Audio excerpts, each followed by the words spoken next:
ফটিকছড়ি দাঁতমারা ইউনিয়নের চাপাতলি গ্রামে। আপনারা দেখছেন এখানে এখন থেকে ঠিক কতক্ষণ আগে লাগছে আগুন? কতক্ষণ? দর্শক, এখন থেকে সম্ভবত আধা ঘন্টা সময় আগে 11:30টার দিকে এই আগুন লেগেছে। এটা হচ্ছে যে দাঁতমারা ইউনিয়নের চাপাতলি 8 নং ওয়ার্ডের চাপাতলি এলাকার কামালের বাড়ি। এটি হচ্ছে যে বাড়িগুলো হচ্ছে যে আপনি যদি একটু দেখাই, কাঁচা ঘর, এগুলো মাটির গুদাম, টিন শেড।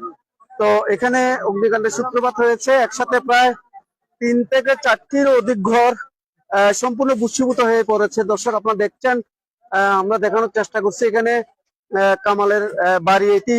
এখানে পাশাপাশি ঘরগুলো আমরা যতটুক এখানকার স্থানীয় লোকজন যারা আমাদেরকে জানিয়েছেন, প্রত্যক্ষদর্শী, তারা যেটি বলেছেন সেটি হচ্ছে যে সম্ভবত গ্যাস সিলিন্ডার বিস্ফোরণ থেকে আগুনের সূত্রপাত হয়েছে।